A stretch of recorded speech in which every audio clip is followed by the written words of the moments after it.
السلام علیکم ورحمۃ اللہ وبرکاتہ۔ بسم اللہ الرحمن الرحیم، الحمد للہ رب العالمین، والصلاة والسلام علی رسولہ الکریم محمد وعلی آلہ واصحابہ اجمعین، اما بعد۔ اعوذ باللہ من الشیطان الرجیم، بسم اللہ الرحمن الرحیم، یا ایہا الذین آمنوا اتقوا اللہ وذروا ما بقی من الربا۔ محترم سامعین کرام، بزرگان دین، نوجوانان ملت اسلامیہ، میں انتظامیہ سے معذرت خواہ ہوں کہ وعدے کے باوجود مسلسل صحت کی خرابی اور مسلسل اسفار کی وجہ سے یہ پروگرام میرے ذہن سے نکل گیا تھا۔ صلاۃ مغرب کے پہلے میرے ذہن میں یہ آیا کہ گھر میں ہوں تو فیس بک لائیو کا ایک پروگرام کر لیتا ہوں تاکہ لوگوں کے کچھ سوالات کے جوابات دے دیے جائیں۔ جیسے ہی سوشل میڈیا پر اس کا اعلان ڈالا، انتظامیہ کے لوگوں کا فون آیا کہ آپ کا پروگرام یہاں پر ہے۔ ذمہ داری میری تھی، لوگوں نے حق ادا کیا تھا، وقت پر بتایا تھا، اشتہار بنا تھا، لیکن گناہوں کی کثرت، مصروفیات اور ایسے ہی دنیا بھر کے مختلف امور کی وجہ سے یہ ذہن اور یادداشت کمزور ہوتی چلی جاتی ہے۔ اللہ رب العالمین ہم کو قرآن و سنت کی جانب رجوع کرنے کی توفیق عطا فرمائے۔ جو موضوع جس کا اعلان کیا گیا تھا وہ سود کی تباہ کاریاں تھا۔ میں کوشش کروں گا کہ اسی موضوع کی وضاحت آپ کے سامنے کی جائے کہ سود کی تباہ کاریاں کیا ہیں، سود کیا ہے، اس کی موجودہ شکلیں کیا ہیں، اس کی تباہیاں کیا ہیں، اور معذرت چاہوں گا کہ موضوع کیونکہ پہلے سے تیار نہیں کر سکا، اس وجہ سے ہو سکتا ہے کہ کچھ تشنگی رہ جائے، کچھ غلط معلومات فراہم کر دوں۔ اگر کسی کے سامنے کوئی غلطی یا کوئی کوتاہی یا غلط انداز کی کوئی چیز آتی ہے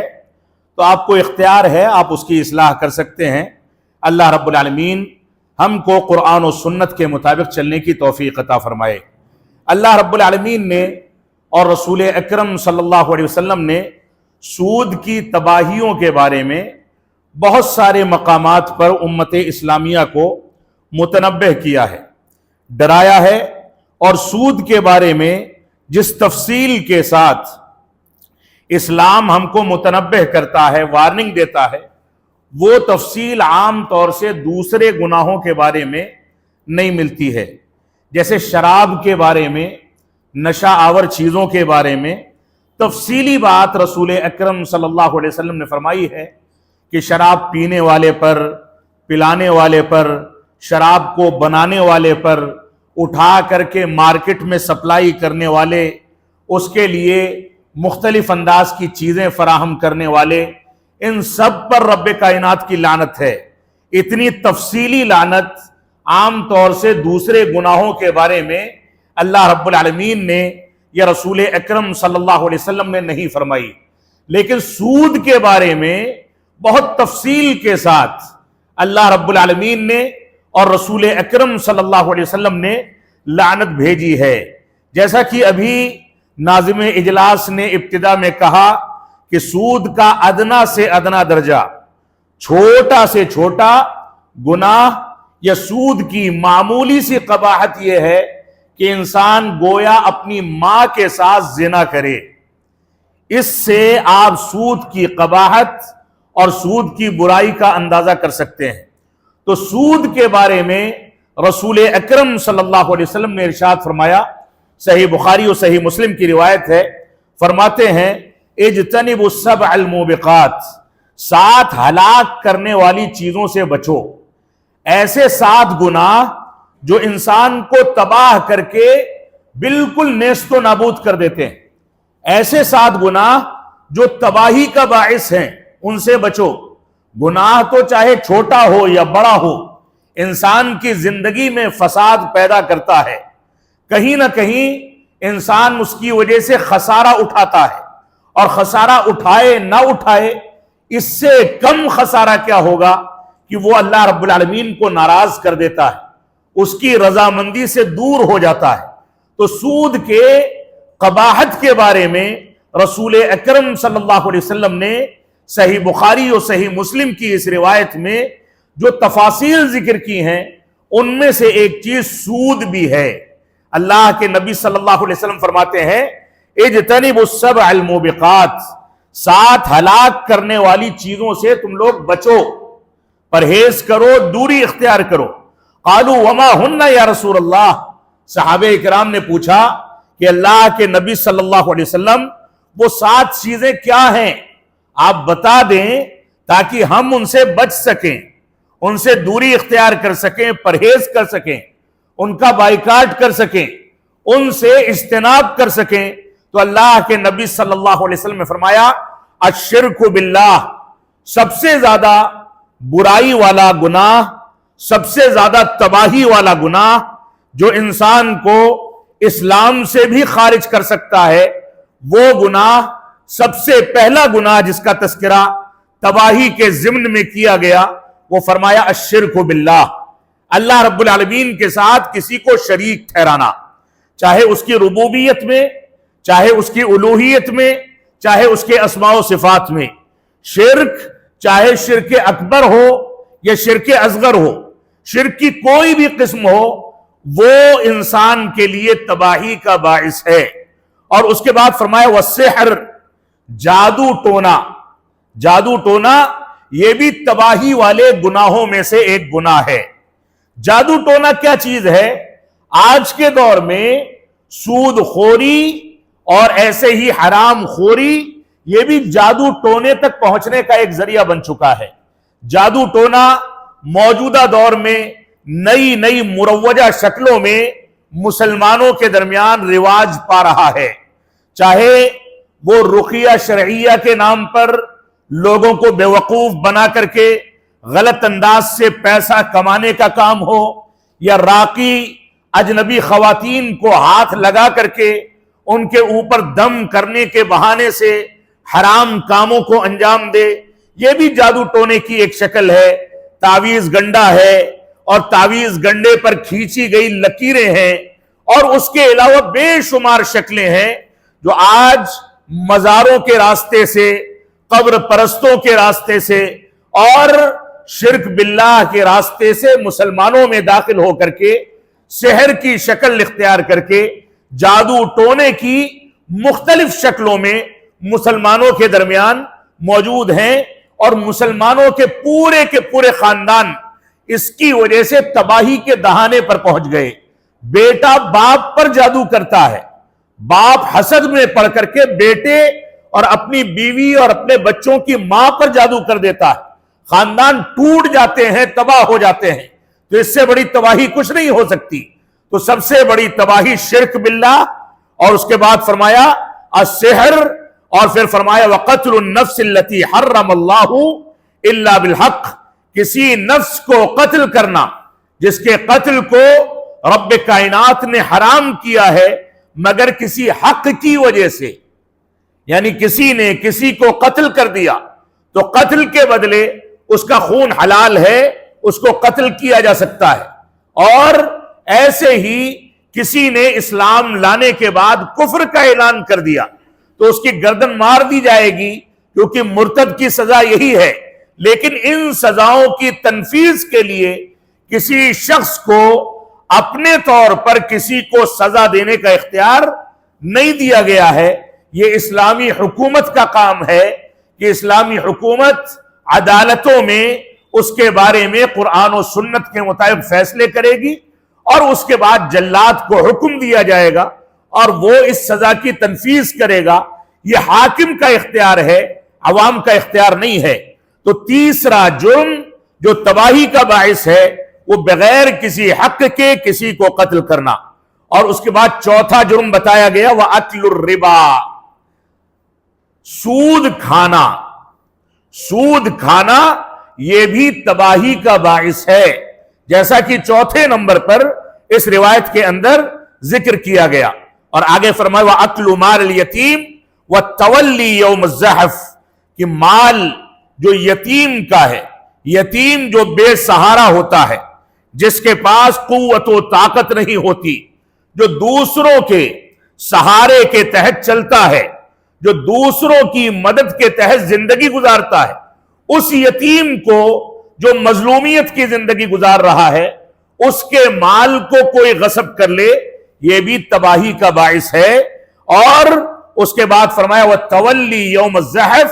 میدان جنگ میں جب انسان اسلامی جہاد کے لیے نکلا ہو، ولی امر نے، حکومت نے، جو اسلامی حکومت ہے، اس نے جہاد کی تنفیذ کو واجب کر دیا، وہاں پر جانے کے بعد انسان بزدلی دکھا کر کے، پیٹھ دکھا کر کے بھاگ جائے۔ یہ ہندوستان کے تناظر میں اگر اس کی شرح کی جائے تو یہاں اسلامی حکومت موجود نہیں ہے، جہاد کا امکان موجود نہیں ہے، لہذا یہاں پر اگر دعوت و تبلیغ کا جہاد کیا جا رہا ہے، منکر کو منکر کہا جاتا ہے، آپ منکر کرنے والے کے ڈر سے منکر کو منکر کہنا چھوڑ دیں اور بزدلی دکھا کر کے بھاگ کھڑے ہوں، تو یہ بھی اسی کے اندر شامل ہونے والی چیز ہے۔ اور اس کے بعد فرمایا وَقَذْفُ الْمُحْصَنَاتِ الْغَافِلَاتِ الْمُؤْمِنَاتِ، ایسی خواتین پر بدکاری کا، زناکاری کا اتہام لگانا جو غافل ہیں، پاک دامن ہیں، مومنہ ہیں، ان سے غلطی نہیں ہوئی، لیکن ان کے اوپر اتہام لگا کر کے ان کو معاشرے میں بدنام کیا جائے، یہ جرم بھی مسلمانوں کے اندر بالکل عام ہو گیا ہے۔ آپ کو جائیداد کا مسئلہ ہے، اپنی پگڑی کو اونچا کرنے کا مسئلہ ہے، عہدہ و منصب کو بچانے کا مسئلہ ہے، کہیں پر آپ کو اپنی سلطنت بچانی ہے، اپنا عہدہ اور منصب بچانا ہے، اپنی عزت بچانی ہے، تو آپ بڑے آرام کے ساتھ دوسروں کی عزت کے ساتھ کھلواڑ کر دیں کہ وہ تو ایسا ہے، وہ ویسا ہے، اس نے ایسا کیا ویسا کیا۔ یہ ایسا جرم ہے، کسی کی پاک دامنی کو تار تار کرنے کا جرم، جس کے نتیجے میں انسان تباہی کو دعوت دیتا ہے۔ آج وہ اس پر اتہام لگاتا ہے، اور اس کے جو متعلقین ہیں، جو اس کے جھوٹ سے واقف ہیں، وہ کل پلٹ کر کے بدلہ لینے کے لیے اور نہ جانے کون کون سی کارروائیاں کرنے کے لیے اپنا بدلہ اتارنے کی خاطر آگے آتے ہیں، اور تباہی جنم لیتی ہے، جنگ و جدال ہوتا ہے، ایک دوسرے کا قتل ہوتا ہے، اور ساری عزت و وقار کو تار تار کر دیا جاتا ہے۔ تو یہ 7 جرائم، جس میں چوتھے نمبر پر رسول اکرم صلی اللہ علیہ وسلم نے اکل الربا کا تذکرہ کیا ہے، یعنی سود کھانا۔ سود کھانا یہ بہت بڑا جرم ہے۔ اس سلسلے میں اللہ رب العالمین نے ارشاد فرمایا، بلکہ اس سے پہلے میں یہ بتاؤں کہ رسول اکرم صلی اللہ علیہ وسلم جب حجۃ الوداع میں تھے، جن ایام سے ذی الحجہ کے ہم گزر رہے ہیں، چند ہی دنوں کے بعد حج شروع ہونے والا ہے، انہی ایام کی بات ہے۔ حجۃ الوداع میں تھے تو حجۃ الوداع میں آپ نے خطبۃ الوداع کے اندر،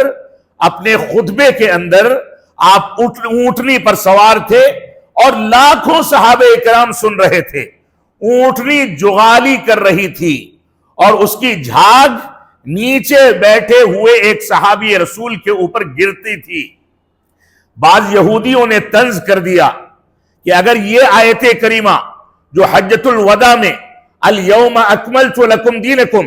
واتممت علیکم نعمتی ورضیت لکم الاسلام دینا، یہ آیت کریمہ اگر ہمارے دین میں یا ہماری کتاب میں نازل ہوتی تو ہم اس کو عید کا دن منا لیتے۔ تو عمر بن خطاب رضی اللہ تعالیٰ نے فرمایا تھا کہ ہاں، ہم کو یاد ہے کہ ہمارے نبی اونٹنی پر کیسے سوار تھے، اس کی کمان کو کس نے تھاما ہوا تھا، وہ کیسے جغالی کر رہی تھی، ہم کو یاد ہے کہ آپ کی مبارک زبان سے کون سے الفاظ نکل رہے تھے، ہم کو یاد ہے آپ جو کچھ نصیحتیں کرتے تھے، صحابہ کرام اتنے غور و تدبر سے سنتے تھے کہ گویا ان کے سروں پر پرندے بیٹھے ہیں کہ اگر ہلیں گے تو وہ پرندے اڑ جائیں گے۔ وہ کیفیت یاد رکھنا، دین کی ان معلومات کو ازبر رکھنا، اس کے مطابق زندگی کو ڈھالنا، یہ اصل پیغام ہے۔ اصل پیغام یہ نہیں ہے کہ آپ خوشیاں منا کر کے اس چیز کو نیست و نابود کر دیں. لہذا اس پیغام کو، اس کیفیت کو، اس منظر کو، اور جو تصور رسول اکرم صلی اللہ علیہ وسلم نے پیش کیا تھا وہ پورا منظرنامہ ہمارے سامنے ہے. تو وہ عمر بن خطاب رضی اللہ تعالیٰ نے فرمایا کہ ہاں ہم کو سب کچھ یاد ہے. اسی موقع سے رسول اکرم صلی اللہ علیہ وسلم نے فرمایا تھا الا کل شیء من امر الجاہلیت تحت قدمی. فرمایا تھا اے لوگو، میں جاہلی دور کے ساری کی ساری چیزوں کو اپنے قدموں کے نیچے رکھ کر کے کچلتا ہوں، ان چیزوں کا انکار کرتا ہوں، جاہلی دور کے رسم و رواج کو نیست و نابود کرتا ہوں، ملیا میٹ کرتا ہوں. لہذا اللہ کے نبی صلی اللہ علیہ وسلم کے ان الفاظ کو یاد رکھا جائے. اور اسی موقع سے آپ نے فرمایا تھا الا ان ربا الجاہلیہ، سنو جاہلی دور کا جو سود تھا اس کو بھی میں اپنے پیر کے نیچے رکھ کر کے رونتا ہوں. تم میں سے اگر کوئی ان میں پھنس گیا تھا تو اس کو چھوڑ دے، اس سے توبہ کر لے، اس سے کنارہ کشی اختیار کر لے، کیونکہ یہ تباہی کا سامان ہے. اللہ کے نبی صلی اللہ علیہ وسلم نے حجۃ الوداع میں جب امت اسلامیہ کو آخری وصیتیں کی، آخری پیغام دیا، تو اس پیغام میں جن بنیادی چیزوں کا تذکرہ کیا ان میں سے نمازوں کی پابندی، خواتین کے ساتھ بہتر سلوک، سود خوری سے بچنا، اور اس انداز کی مختلف چیزوں کو اس کے اندر ذکر کیا تھا. اللہ رب العالمین کا فرمان ہے، سورۃ البقرہ کی آیت کریمہ ہے، اللہ رب العالمین نے ارشاد فرمایا الذین یأکلون الربا لا یقومون الا کما یقوم الذی یتخبطہ الشیطان من المس ذلک بانہم قالوا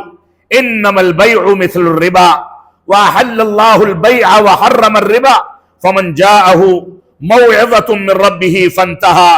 فلہ ما سلف وامرہ الی اللہ ومن عاد فاولئک اصحاب النار هم فیہا خالدون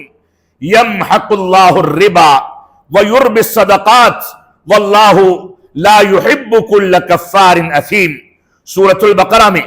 275 اور 276 نمبر آیات میں رب کائنات نے ارشاد فرمایا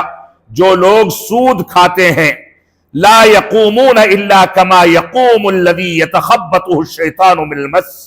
قیامت کے دن وہ ویسے ہی کھڑے ہوں گے جیسے ان کو شیطان نے کچوکا مار دیا. شیطان نے کچوکا مار دیا اور کچوکا مار کر کے حیران کر دیا. ذالک بانہم قالوا، یہ اس وجہ سے ہوگا کیونکہ وہ لوگ کہتے تھے انما البیع مثل الربا، کہ بیع و شراء یہ یعنی سامان تجارت یہ سود کے طرح سے ہے، یعنی ان دونوں میں کوئی فرق نہیں، ہم اس میں بھی فائدہ کماتے ہیں، اس میں بھی فائدہ کماتے ہیں. جبکہ اللہ رب العالمین نے فرمایا وَأَحَلَّ اللَّهُ الْبَيْعَ وَحَرَّمَ الرِّبَا، جبکہ اللہ رب العالمین نے بیع و شراء کو حلال کیا ہے، وَحَرَّمَ الرِّبَا، اور سود کو رب کائنات نے حرام کیا ہے. فَمَنْ جَاءَهُ مَوْعِظَةٌ مِّن رَّبِّهِ فَانْتَهَى فَلَهُ مَا سَلَفَ، جسے اللہ کی نصیحتیں پہنچ گئی اور وہ اس سود کو چھوڑ دیتا ہے تو جو کچھ لے چکا تھا اس کو چھوڑ دے اور آگے اس سے توبہ کر لے. وَأَمْرُهُ إِلَى اللَّهِ، اس کا معاملہ رب کائنات کے حوالے کیا جاتا ہے. وَمَنْ عَادَ، اور جو سود میں سود کی حرمت کے باوجود لوٹتا ہے، فَأُولَئِكَ أَصْحَابُ النَّارِ هُمْ فِيهَا خَالِدُونَ، یہ جہنمی لوگ ہیں جو ہمیشہ اس میں رہیں گے. آگے فرمایا یمحق اللہ الربا ویربی الصدقات، اللہ رب العالمین سود کو مٹاتا ہے اور صدقات کو بڑھاتا ہے. واللہ لا يحب كل کفار اثیم، اللہ رب العالمین کفر کرنے والے گنہگار سے کبھی محبت نہیں رکھتا. لہذا ہماری ذمہ داری ہے کہ اس آیت کریمہ کے تناظر میں ہم شیطان کی پیروی کرتے ہوئے سود کی جانب نہ بڑھیں، بلکہ سود اور اس کی مروجہ جو بھی شکلیں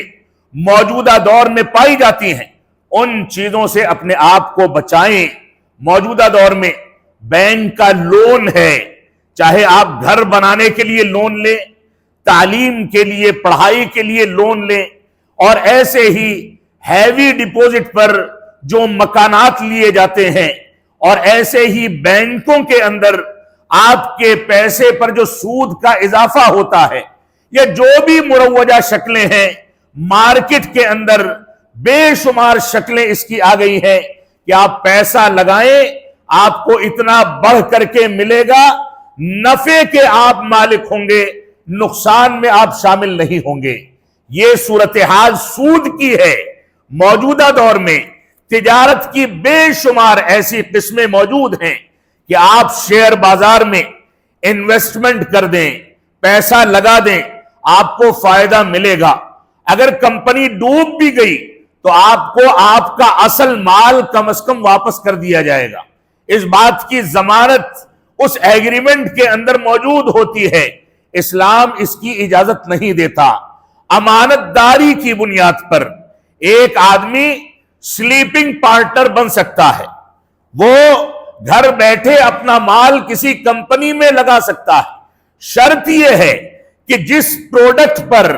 جس مال پر پیسہ لگایا جا رہا ہے وہ مال حلال ہونا چاہیے۔ دوسری شرط یہ ہے کہ وہ مال اور اس پر تجارت کرنے کا طریقہ اسلام مخالف نہیں ہونا چاہیے، سودی نہیں ہونا چاہیے۔ تب آپ ایسی صورت میں شیئر مارکیٹ میں جا کر کے پیسہ لگائیں، لیکن عموماً شیئر مارکیٹ کی صورتحال ایسی نہیں ہے۔ بتایا جاتا ہے آپ کو کچھ اور طریقہ اختیار کیا جاتا ہے کچھ اور۔ تو یہ جو شکلیں ہیں یہ شکلیں بھی سود میں داخل ہونے کی شکلیں ہیں، ان سے بھی ہم کو بچنا ہے۔ آپ نے کسی کے ساتھ پیسہ لگایا، موٹے موٹے الفاظ میں یہ سمجھ لیں کہ آپ نے کسی تاجر کو 50,000 روپے دیے اور یہ کہا کہ اپنی دکان کے پروڈکٹ پر، جو حلال پروڈکٹ ہے اس پر یہ 50,000 روپے لگا دو، جو فائدہ ہوگا ماہانہ سالانہ وہ میرے اکاؤنٹ میں ٹرانسفر کر دینا۔ بات طے ہو گئی، نفع میں آپ شامل ہیں۔ فرض کیجئے کاروبار جو آدمی کر رہا ہے، تاجر ہے، اس کا کاروبار ڈوب گیا، ڈوبنے کے باوجود آپ اس سے پیسے کا مطالبہ کرتے ہیں،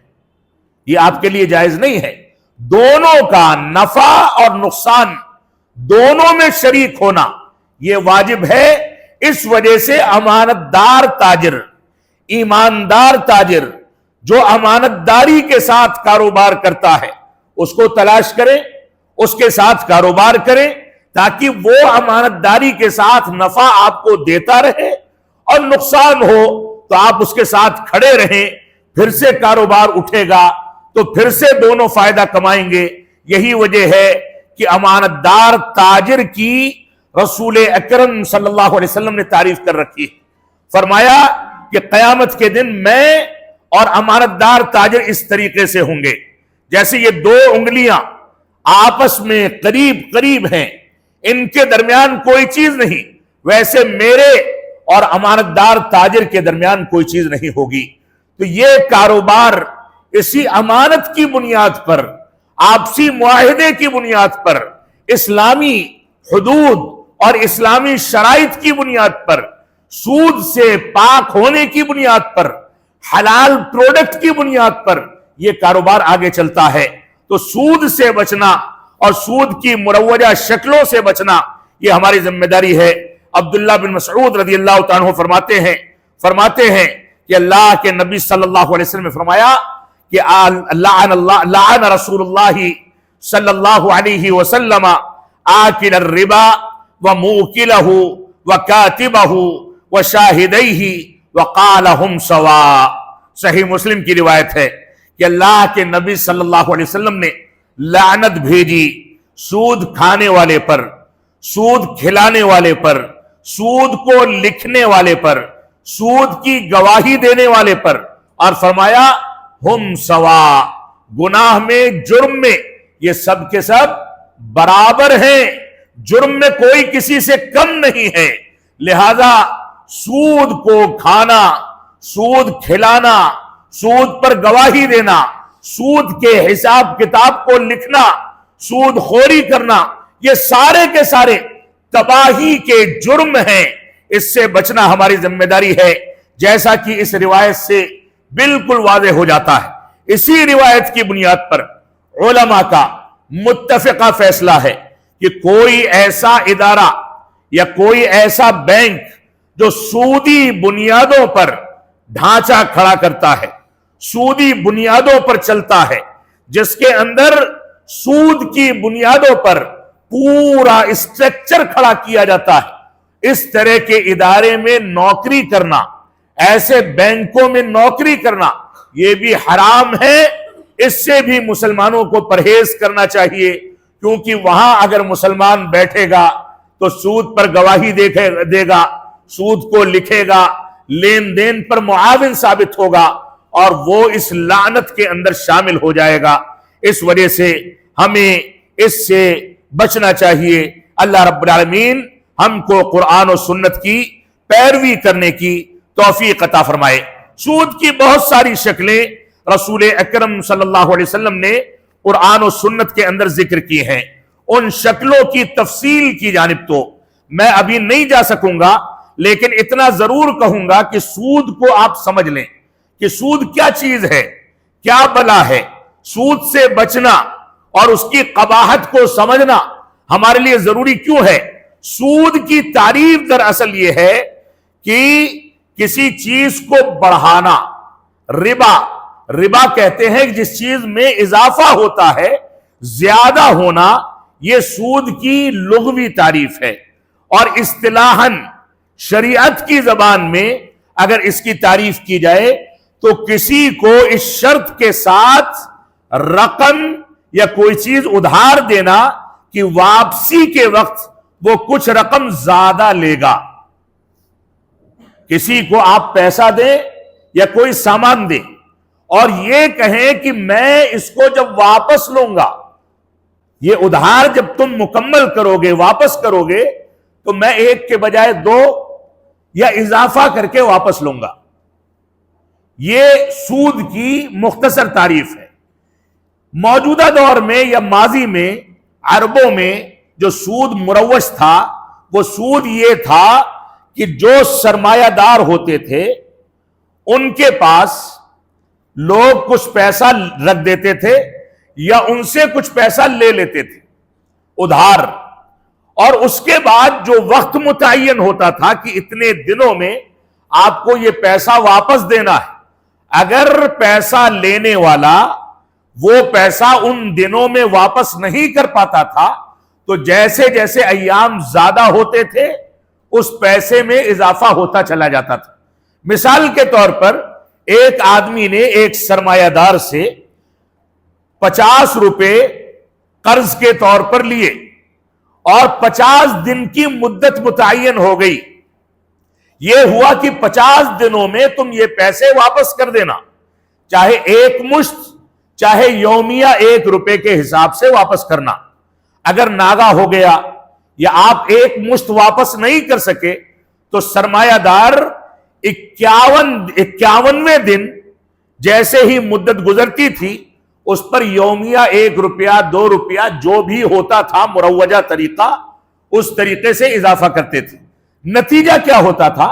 سرمایہ دار سرمایہ کو بڑھاتا چلا جاتا تھا اور غریب کا سرمایہ مٹتا چلا جاتا تھا، وہ مزید مشکلات میں پھنستا چلا جاتا تھا۔ وہ ایک تو غریب ہے، قرضہ لے کر کے کام پورا کرتا ہے، دوسری جانب وقت پر واپس نہیں کر سکا تو جس آدمی سے لیا تھا وہ پیسے والا ہونے کے باوجود اس سے زیادہ مطالبہ کر رہا ہے۔ اسلام نے کہا کہ یہ نہیں چلنے والا، یہ تو ظلم ہے، یہ سراسر جرم ہے۔ اس وجہ سے اس طرح کی چیزوں کو اسلام نے حرام قرار دیا اور اللہ کے نبی صلی اللہ علیہ وسلم نے ان چیزوں سے سختی کے ساتھ روکا۔ اسی طریقے سے وہ تمام اجناس یعنی چیزیں جن میں ناپ تول، وزن یا خوراک، ان تینوں میں سے کوئی دو صفتیں اگر پائی جائیں، ناپ تول کر کے چیز بیچی یا خریدی جاتی ہے، وزن کر کے بیچی یا خریدی جاتی ہے، یا خوراک کے طور پر اس کو استعمال کیا جاتا ہے، ان میں سے کوئی دو صفتیں اگر اس کے اندر پائی جاتی ہیں تو اس کا آپس میں لین دین کرنا، یعنی ایک چیز کو دوسری چیز سے بدل لینا یا خرید و فروخت کرنا، کسی ایک کو زیادہ کر کے کسی ایک کو کم کر کے بیچنا یا خریدنا جائز نہیں ہے۔ گیہوں کو گیہوں کے بدلے، چاول کو چاول کے بدلے، آٹے کو آٹے کے بدلے، سونے اور چاندی کو اس کے بدلے، ان چیزوں سے اسلام نے لین دین کرنے سے منع کیا ہے۔ سونے چاندی کا انسان جب تک خرید کر کے مالک نہ ہو جائے اور اس کے بعد اس کی نوعیت کے لحاظ سے زیادہ قیمت یا کم قیمت ملتی ہے، اس کے بعد خرید و فروخت کرے، تب یہ جائز طریقہ ہے۔ لیکن سونے کو سونے سے لین دین کرنے، اس انداز کی چیزیں، یا موجودہ دور میں جو آن لائن تجارت ہے، آن لائن تجارت کے ذریعے آپ گھر بیٹھے آن لائن سونا خریدتے ہیں اور آن لائن ہی اس کو آگے بیچ دیتے ہیں، وہ سونا آپ کے اختیار میں یا آپ کی ملکیت میں نہیں آتا، یہ چیز بھی اسلام نے ناجائز کی ہے، اور یہ بھی دھوکہ دھڑی اور سود کی ایک قسم ہے۔ لہذا اس طرح کی تمام نوعیتوں سے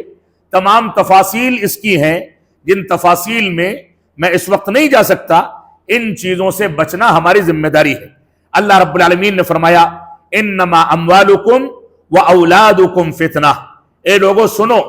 تمہارا مال و دولت اور تمہاری آل اولاد یہ تمہارے لیے فتنہ ہے۔ سب سے بنیادی چیز کیا ہے؟ بنیادی چیز یہ ہے کہ انسان کے دل میں جب مال و دولت کی محبت گھر کر جاتی ہے، ہر چیز میں وہ بنیا بن جاتا ہے۔ اگر وہ چلتا بھی ہے تو یہ سوچ کر کے چلتا ہے کہ میرا فائدہ ہوگا۔ اور آج کے دور میں اگر کہا جائے کہ بعض حضرات ایسے بھی ہیں کہ اگر بولتے بھی ہیں، تقریر بھی کرتے ہیں، تو یہ سوچ کر کے کرتے ہیں کہ میرا فائدہ ہوگا، تبھی کریں گے، ورنہ اسٹیج پر نہیں آئیں گے۔ موجودہ دور جو استغلال کا دور ہے، لوگوں کی جیبوں پر نظر رکھنے کا دور ہے، اپنا فائدہ دیکھنے اور دنیا بھاڑ میں جائے، اس نظریے کا دور ہے۔ اس دور میں مال و دولت کے فتنے نے امت اسلامیہ کو تباہی کے دہانے پر پہنچا دیا ہے۔ اس لالچ کی وجہ سے دعوت و تبلیغ کے میدان سے اخلاص، تقوی اور خشیت رب کائنات کی دور ہو گئے۔ صرف ریاکاری کے لیے، ٹی آر پی کے لیے،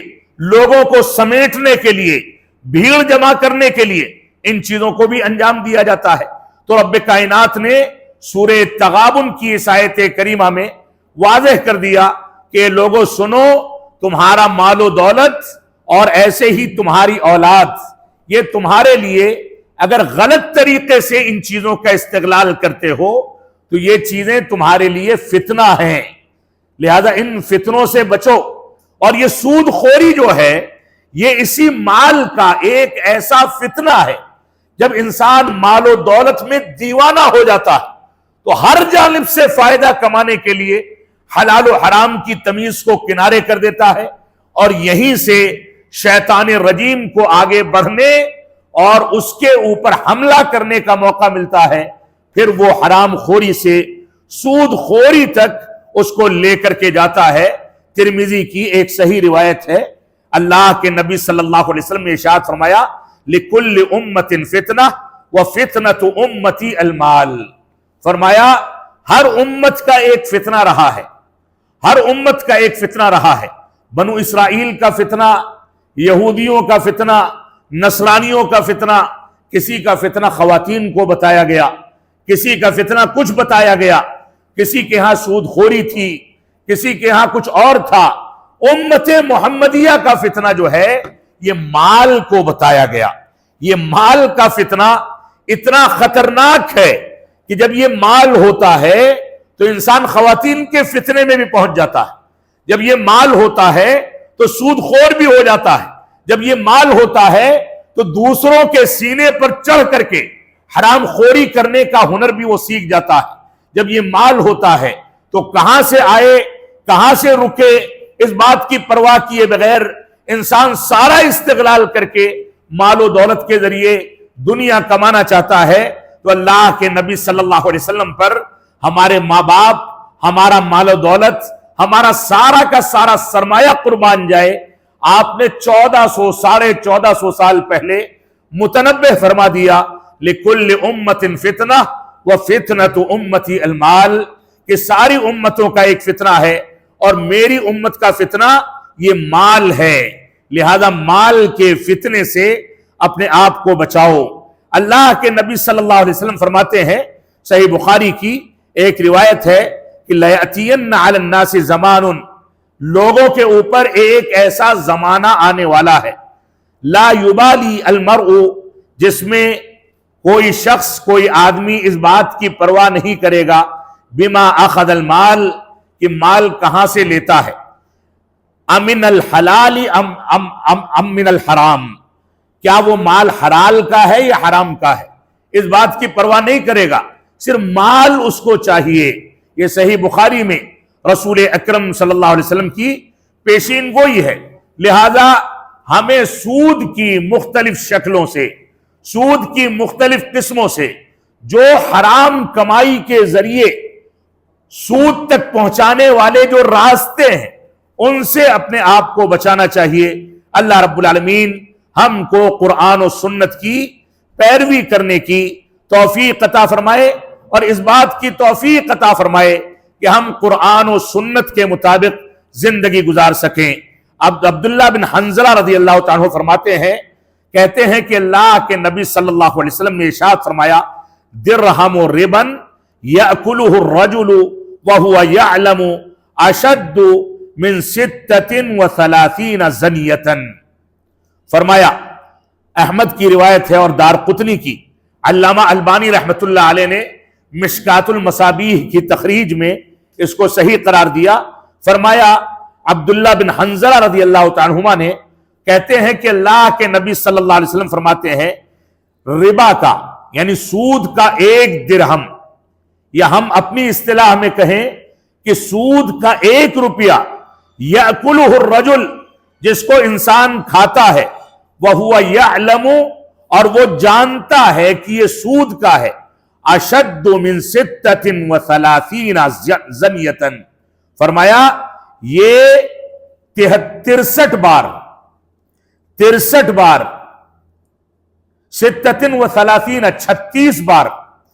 36 بار زنا کرنے سے زیادہ خطرناک ہے۔ آپ سوچیں زنا کی قباحت کے بارے میں، اور اس کے بعد آپ سوچیں کہ کس انداز سے رسول اکرم صلی اللہ علیہ وسلم نے فرمایا کہ 36 بار زنا کرنے سے کہیں زیادہ قبیح ہے کہ انسان 1 روپیہ سود کا کھا لے۔ اس سے سود کی قباحت کا اندازہ آپ کر سکتے ہیں۔ ابن عمر رضی اللہ تعالیٰ عنہ فرماتے ہیں کہ میں نے اللہ کے نبی صلی اللہ علیہ وسلم سے فرماتے ہوئے سنا، اذا تبایعتم بالعینۃ واخذتم اذناب البقر ورضیتم بالزرع وترکتم الجہاد سلط اللہ علیکم ذلا لا ينزعہ حتی ترجعوا الى دینکم۔ اللہ کے نبی صلی اللہ علیہ وسلم نے فرمایا، ابو داؤد کی صحیح روایت ہے، فرماتے ہیں کہ اگر جب تم عینہ کی بیع و شراء کرنے لگو گے، عینہ کہتے ہیں سود کی شکلوں میں سے بعض شکلوں کو، تم سود کے طریقے پر بیع و شراء کرنے لگو گے اور گائے کی دمیں پکڑ کر کے اپنی کھیتی باڑی سے خوش رہو گے، یعنی سود کے طریقے پر حرام کھاؤ گے اور کھیتی باڑی میں مگن رہو گے، گائے کو چرانے کے لیے یا کھیتی کرنے کے لیے گائے یا بیل کو لے کر کے چلو گے، اور اللہ رب العالمین کے راستے میں کوششیں کرنے اور جہاد کرنے کو چھوڑ دو گے، سلط اللہ علیکم ذلا، اللہ رب العالمین تمہارے اوپر ذلت و خواری کو مسلط کر دے گا، اور یہ ذلت و خواری تم سے نہیں ہٹائی جائے گی اس کو الگ نہیں کیا جائے گا یہاں تک کہ تم اپنے دین کی جانب رجوع کر لو، یعنی کھانے پینے میں حلال طریقہ اختیار کر لو۔ صحیح مسلم کی غالباً ایک روایت ہے جس میں اللہ کے نبی صلی اللہ علیہ وسلم ارشاد فرماتے ہیں کہ ایک آدمی دور و دراز کا سفر کر کے تھکا ہارا، پراگندہ بال، میلے کچیلے کپڑے آتا ہے اپنے گاؤں اور بستی میں۔ اس دور کے سفر کی بات کی جا رہی ہے جس دور میں لوگ میدانوں کا سفر اپنی سواریوں اور جانوروں کے ذریعے کرتے تھے۔ فرمایا لمبا چوڑا سفر کر کے ایک آدمی آتا ہے، بال بکھرے ہیں، کپڑے میلے ہیں، اور آ کر کے اپنی مسجد میں اللہ رب العالمین کے آگے کھڑا ہو جاتا ہے اور کہتا ہے اللہم اللہم، اے اللہ رب العالمین میرے سفر کے مقصد کو کامیاب کر دے، میری دعاؤں کو قبول کر لے، میرے کاروبار میں برکت عطا فرما دے، میری آل اولاد میں برکت عطا فرما دے، فلاں چیز میں ایسا کر دے ویسا کر دے۔ اللہ کے نبی صلی اللہ علیہ وسلم فرماتے ہیں فَأَنَّا يُسْتَجَابُ ذَلِكَ، اس کی دعا کہاں سے قبول ہوگی؟ مَأْكَلُهُ حرام وَمَشْرَبُهُ حرام وَغُذِّيَ بِالْحَرام، اس کا کھانا بھی حرام کا ہے، اس کا پینا بھی حرام کا ہے، اور اس کی زندگی کی پرورش بھی حرام کے ذریعے سے ہوئی۔ تو انسان کتنی بھی دعائیں کر لے، جب حرام کا لقمہ اس کے منہ میں جائے گا تو سب سے پہلے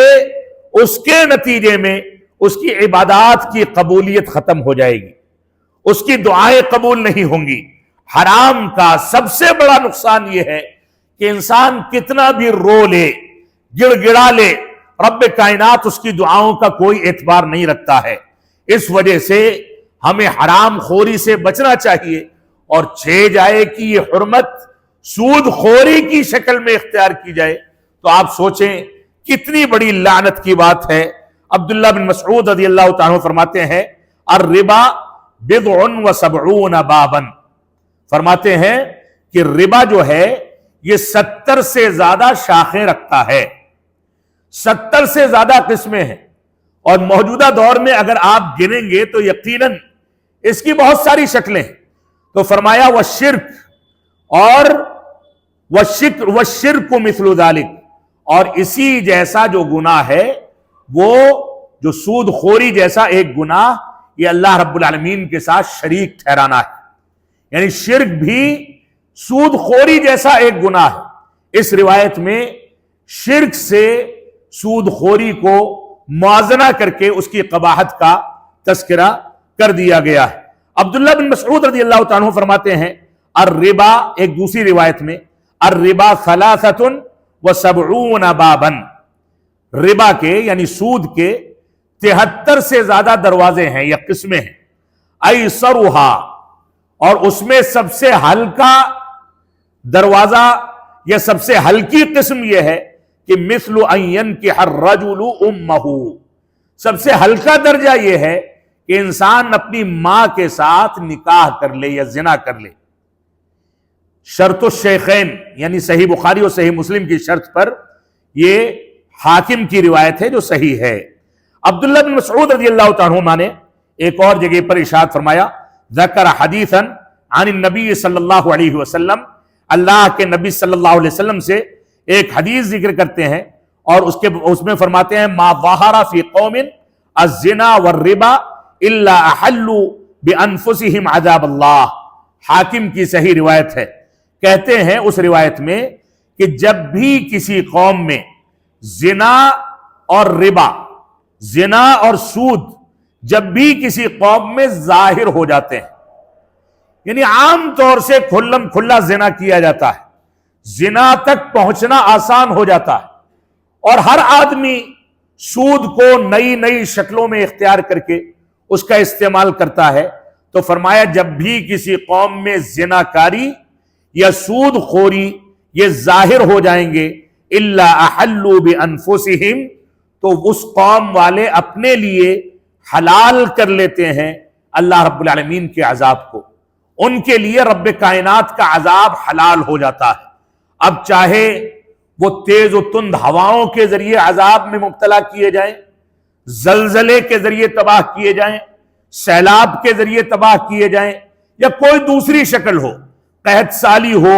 شدت کی گرمی ہو، پیاس کی شدت ہو، بھوک مری ہو، یا آپس میں ایک دوسرے کو لڑانے اور بھڑانے کا عذاب ہو، یہ ساری کی ساری شکلیں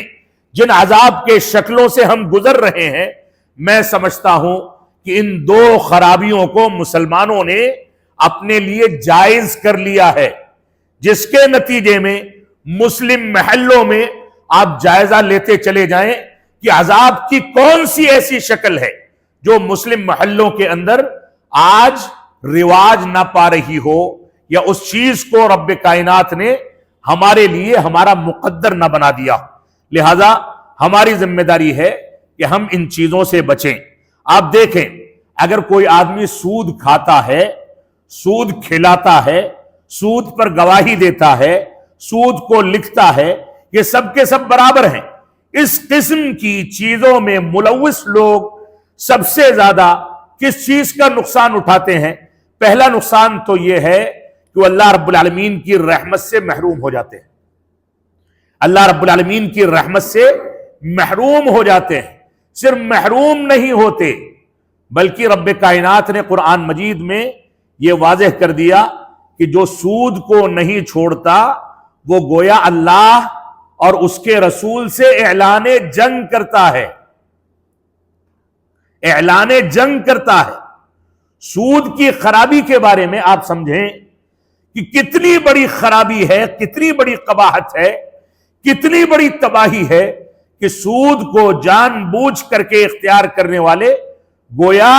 اللہ اور اس کے رسول کے خلاف جنگ چھیڑتے ہیں، کیونکہ اللہ اور اس کے رسول نے سود کی ساری قسموں کو حرام کیا ہے اور ہم اس کو استعمال کرتے ہیں، تو گویا ہم جنگ چھیڑتے ہیں۔ تو پہلی خرابی تو یہ ہے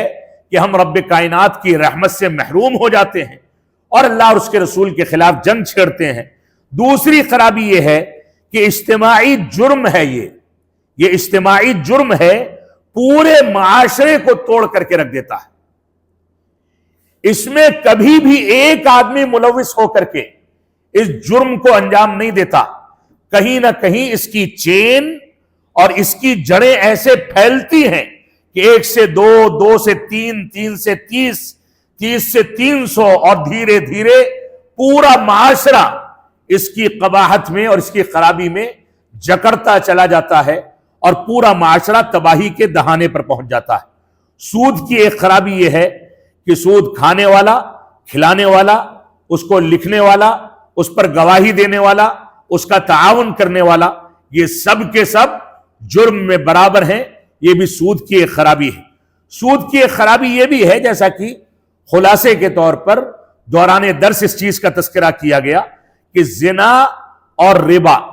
یہ شرک کے برابر ہیں، جیسا کہ بعض روایات میں اس کا تذکرہ کیا گیا۔ سود دلوں میں نفرت ڈالنے کا ایک ذریعہ ہے۔ سود کے ذریعے آپس میں بغض و کینہ اور نفرت کو رواج ملتا ہے، ان چیزوں کو بڑھاوا ملتا ہے۔ سود کا ایک بہت خراب نتیجہ یہ ہے کہ سود کھانے والا، کھلانے والا، اس پر گواہی دینے والا، اس کو لکھنے والا یا اس میں تعاون کرنے والا عموماً ہوتا یہ ہے کہ اس کا خاتمہ بالخیر نہیں ہوتا، اس کو بری موت ملتی ہے، عبرتناک موت ملتی ہے۔ لہذا سود سے پہلی فرصت میں ہم کو توبہ کر لینی چاہیے، ورنہ کہیں ایسا نہ ہو کہ موت قریب آئے اور ساری کی ساری چیزیں ہاتھ سے نکل چکی ہوں اور عبرتناک موت ملے، دنیا بعد میں غلط طریقے سے اس انسان کو یاد کرے کہ فلاں نے ایسا کیا تھا، ایسا کیا تھا۔ حرام کھانے کی وجہ سے سود جو زیادہ حرام اور زیادہ قبیح حرام چیز ہے، اس کی وجہ سے عبادات کی عدم قبولیت بھی اس کا ایک نقصان ہے۔ عبادات میں لذت نہ آنا، خشوع و خضوع پیدا نہ ہونا، یہ بھی اس کا ایک نتیجہ ہے۔ لالچ اور حرص کا بڑھ جانا، انسان جب مال کا لالچی ہوتا ہے اور سود کی حد تک پہنچ جاتا ہے تو پھر وہاں سے واپس آنا بہت مشکل ہوتا ہے، کیونکہ لالچ اس کے وجہ سے مزید بڑھتی چلی جاتی ہے۔ بیٹھے بیٹھائے اس کو پیسہ ملتا ہے، بیٹھے بیٹھائے اس کا بینک بیلنس بڑھتا ہے، لہذا حرص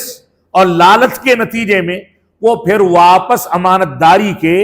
عہد میں اور امانت داری کی دنیا میں واپس نہیں آ پاتا۔ اس کے نتیجے میں دعائیں قبول نہیں ہوتی۔ سود کی زیادتی اور کمی کا معنی کیا ہے؟ اس کو بہت سارے الفاظ میں آپ سمجھ سکتے ہیں۔ کسی کو اس شرط کے ساتھ ادھار دینا کہ واپسی پر زیادہ لیں گے، جیسا کہ سود کی تعریف میں بتایا گیا۔ سود کی عام قسمیں جو ہیں، بینک کا سود جو موجودہ دور میں مروجہ سود ہے، فکس ڈپوزٹ، سودی بینک میں جو ملوث ہوتا ہے، فکس ڈپوزٹ جس کو کہتے ہیں، یہ بھی سود کی ایک قسم ہے۔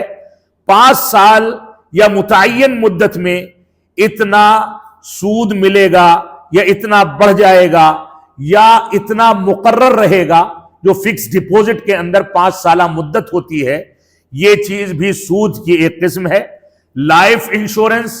یا موجودہ دور میں انشورنس کی جو بھی قسمیں ہیں، وہ سب کی سب الا یہ کہ انسان مجبور کیا جائے اس کو اختیار کرنے پر، جیسے گاڑیوں کا انشورنس ہے، یا کچھ شکلیں اس طرح کی ہو سکتی ہیں جس میں انسان مجبور ہے، اس کی برائی کو سمجھتا ہے،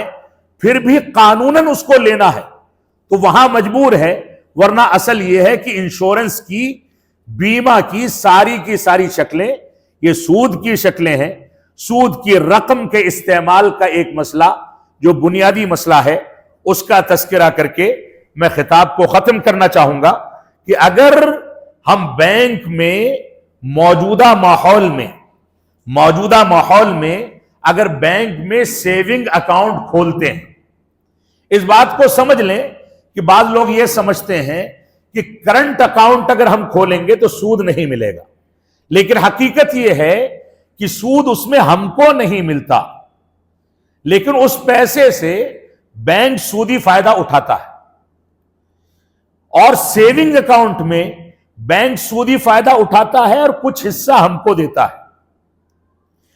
اب آپ نے اپنے مال و دولت کی حفاظت کے لیے یا موجودہ دور کے جو کاروبار کا طریقہ ہے، جو نظام ہے حکومت کا، اس نظام کے تحت اگر آپ کو چلنا ہے، کوئی سامان خریدنا ہے تو بینک کے ذریعے پیمنٹ دینی ہے، چیک کے ذریعے پیمنٹ دینی ہے، یا موجودہ دور میں آن لائن پیمنٹ ٹرانسفر کرنی ہے۔ یہ جو مختلف شکلیں ہیں، اس میں ہم مجبور ہیں کہ اکاؤنٹس کھولے جائیں۔ جب اکاؤنٹ ہم کھولتے ہیں تو اس میں سود کا آنا اور سود کا لین دین یہ لازمی ہوتا ہے۔ اب ہماری ذمہ داری یہ ہے کہ ہم اصل پیسے کا حساب کر کے رکھیں، اور اس پر جو اضافہ بینک دیتا ہے اس کا حساب الگ رکھیں، اور پورے سال میں ایک بار اس کا حساب کر کے اتنا پیسہ نکال کر کے ان جگہوں پر استعمال کر لیا جائے جہاں پر استعمال کرنے کی گنجائش موجود ہے۔ اس سلسلے میں علماء کی مختلف رائے ہیں۔ میں چند چیزوں کا تذکرہ یہاں پر آپ کے سامنے کر دوں۔ پہلی چیز جہاں پر سودی رقم کو استعمال کیا جا سکتا ہے وہ غیر مسلم کا تعاون ہے۔ ایسا غیر مسلم جو فقیر ہے، غریب ہے، نادار ہے، یومیہ خرچے سے پریشان ہے، اس کو آپ تعاون کے طور پر ثواب کی نیت کیے بغیر وہ سود کی رقم دے سکتے ہیں۔ وہ کسی بھی چیز میں استعمال کرے گا، وہ اس کی مرضی ہے۔ کوشش کریں کہ ایسی چیز ہی میں استعمال کرے جو چیزیں عموماً فساد پھیلانے کا باعث نہیں ہیں۔ ایسے ہی دوسری چیز، عوامی مفاد عامہ کے لیے سود کی رقم کو استعمال کیا جا سکتا ہے، لیکن اس میں اس بات کا خیال رکھنا چاہیے کہ عوامی مفاد عامہ سے مراد وہ چیزیں ہیں جن چیزوں کو ہر شخص استعمال کرتا ہے، صرف مسلمانوں کے ساتھ خاص نہیں ہے۔ اگر مفاد عامہ کی چیزیں مسلمانوں کے ساتھ خاص ہیں تو ایسی صورت میں اس پر سود کی رقم کا استعمال کرنا درست نہیں ہے، اگرچہ بعض علماء نے اس کے جواز کا فتویٰ دے رکھا ہے۔ تو ایسی مفاد کی جگہوں پر جہاں ہر مذہب کا انسان اس کا استعمال کرتا ہے، جیسے سڑکیں ہیں، سیور لائنیں ہیں، یا سڑکوں کو مرمت کرانے کا کام ہے، پبلک ٹوائلٹ ہے جو سڑکوں کے کنارے بیت الخلا بنتے ہیں، ان میں اس طرح کی جگہوں پر ان کا استعمال کیا جا سکتا ہے۔ ایسے ہی سود کی رقم کا ایک بہت مناسب استعمال جس کو مسلمان اپنے عمل میں لا سکتے ہیں موجودہ دور میں، وہ ہے ظلمن پھنسے ہوئے افراد جن کے اوپر جھوٹے مقدمے یا جھوٹے کیسز ڈال دیے گئے اور ان کو گرفتار کر کے قید خانوں میں، جیل خانوں میں ڈال دیا گیا ہے، ان کے مقدمات کی پیروی، ان کو جیلوں سے چھڑانے اور ان کے لیے راحت کا سامان پیدا کرنے کے لیے، کیونکہ ظلمن وہ گرفتار کر کے وہاں گئے ہیں، پھنسائے گئے ہیں، لہذا ان پر سود کی رقم استعمال ہو سکتی ہے۔ لیکن اگر کوئی مسلمان جرم کر کے گرفتار کیا جاتا ہے، مجرم ہے، اور اس کے بعد اس کو گرفتار کیا گیا، تو اس کے مقدمات کے لیے سود کی رقم کا استعمال کرنا درست نہیں ہوگا۔ تو یہ چند شکلیں ہیں جو سود کے لیے ہم استعمال کر سکتے ہیں، سود کی رقم جن جگہوں پر استعمال کر سکتے ہیں۔ رب کائنات ہم کو قرآن و سنت کی پیروی کرنے کی توفیق عطا فرمائے۔ اللہ رب العالمین ہم کو سود، حرام خوری اور ہر قسم کی اس چیز سے بچنے اور دور رہنے کی توفیق عطا فرمائے جو چیزیں ہم کو تباہی کی جانب لے جاتی ہیں۔ رب کائنات ہم کو حلال خوری پر اکتفا کرنے، حرام سے بچنے کی توفیق عطا فرمائے، اپنے خاندانوں کی حلال کے ذریعے تربیت کرنے کی توفیق عطا فرمائے، کیونکہ حلال ہی وہ ہتھیار ہے جس کے نتیجے میں اگر بچوں کی پرورش کی گئی تو یہ بچے نمازی بنیں گے، متقی اور پرہیزگار بنیں گے۔ اگر ہمارے مال میں حرام کی آمیزش ہوئی اور اس کے ذریعے بچوں کو کھلایا گیا، پلایا گیا، ان کی فیسیں ادا کی گئیں، ان کی پرورش کی گئی، اگر حلال کے ساتھ حرام کی آمیزش بھی اس میں ہے، تو ایسی صورت میں آل اولاد کے بگڑنے، خاندانوں کے فساد کا شکار ہونے کا ایک بنیادی سبب یہ بھی ہے۔ رب کائنات ہم کو ہر قسم کی خرابی سے محفوظ رکھے اور قرآن و سنت کے مطابق زندگی گزارنے کی توفیق عطا فرمائے۔ وصلی اللہ علی نبینا محمد وعلی آلہ وصحبہ وسلم۔ والسلام علیکم ورحمۃ اللہ وبرکاتہ۔